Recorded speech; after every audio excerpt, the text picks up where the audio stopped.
Hey soul friends, welcome back to my channel mystical divine guidance. कैसे हैं आप सब लोग? आई विश हमेशा की तरह अच्छे हैं। आज मैं आपसे एक स्टोरी शेयर करना चाहती हूँ।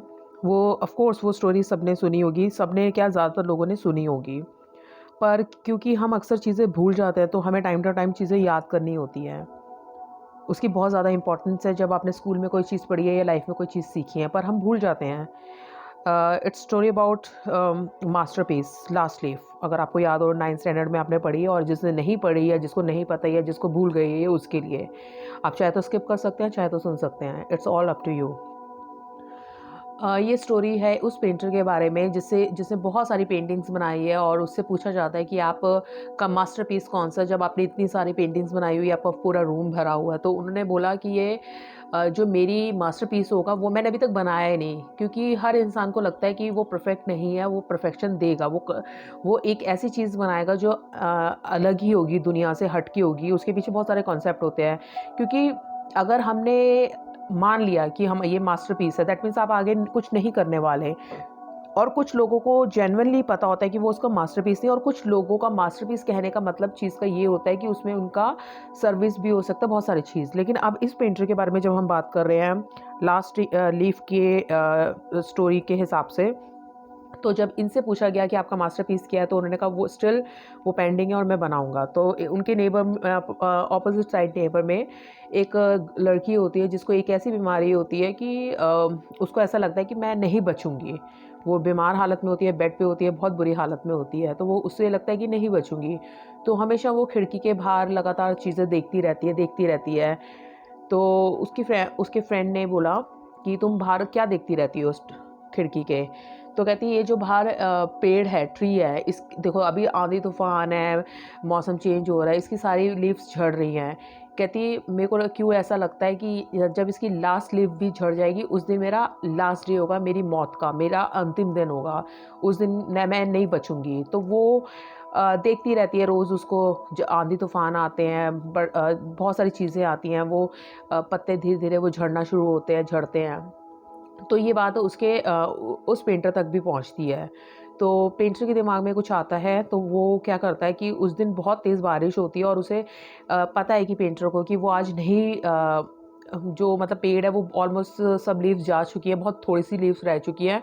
तो हो सकता है कि वो आज लीव्स ना बचे। तो वो डर के मारे उसे लगता है कि मैं ऐसा क्या करूँ? एक तो उसकी कहते हैं ना, नीयत साफ़ होनी चाहिए। एक तो उसकी नीयत साफ़, प्लस उसके पास हुनर है, बहुत सारी चीज़ें होती हैं।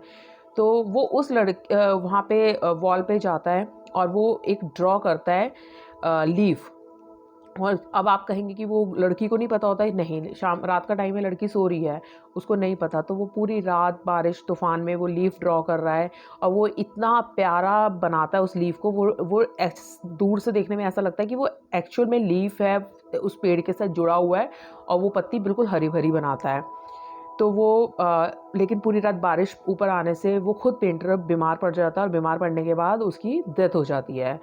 पर वो लड़की जो मर रही होती है, पर उसकी इस होप के साथ कि ये लीफ के साथ मैं मरूंगी। तो जब वो लीफ वो बिल्कुल, अब वो आर्टिफिशियल लीफ है, वो रियल तो है ही नहीं।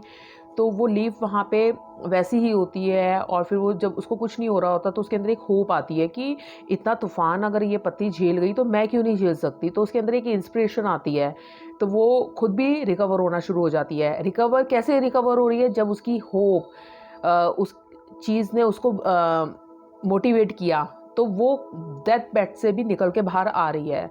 वो निकल के बाहर आती है और वो सर्वाइव कर जाती है।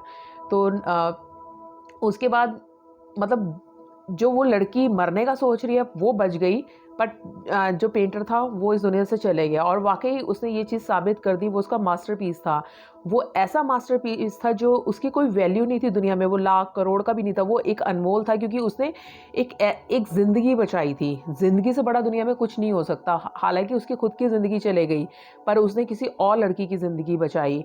तो सच में मास्टरपीस इस चीज़ को कहा जाता है कि वो एक मास्टरपीस था। तो मेरी कहानी सुनाने का सिर्फ इतना मतलब था। बहुत सारे लोग इस दुनिया में ऐसे हैं जो इस टाइम कभी होपलेस हैं, उनको लगता है कि कुछ होप ही नहीं है, सब कुछ गलत है, कुछ हो ही नहीं रहा। तो उनके लिए एक छोटा सा मैसेज ये रहेगा मेरा, प्लीज़ आप कभी अपनी होप मत छोड़िएगा, क्योंकि ज़िंदगी तो फिर भी पलट जाएगी, पर अगर आपने खुद से हार मान ली तो वहाँ से वापस लाना थोड़ा मुश्किल हो जाता है। और आपकी होप आपको कहाँ तक ले जाती है आप जान भी नहीं सकते। कभी हम कहते हैं ना कि उस कुदरत पे, ऊपर वाले पे छोड़ देना चाहिए, वो ही करने वाला है।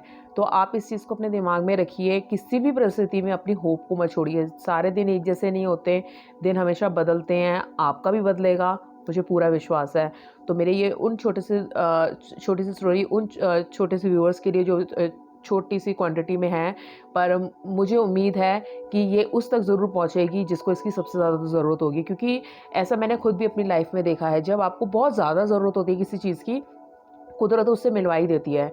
तो अगर ये उस इंसान तक भी पहुँचती है जिसको इसकी बहुत ज़्यादा ज़रूरत है, तो मैं बहुत थैंकफुल रहूँगी यूनिवर्स की। आई विश कि ये स्टोरी उस तक ज़रूर पहुँचे जिसको जब इसकी ज़रूरत हो। Thank you very much.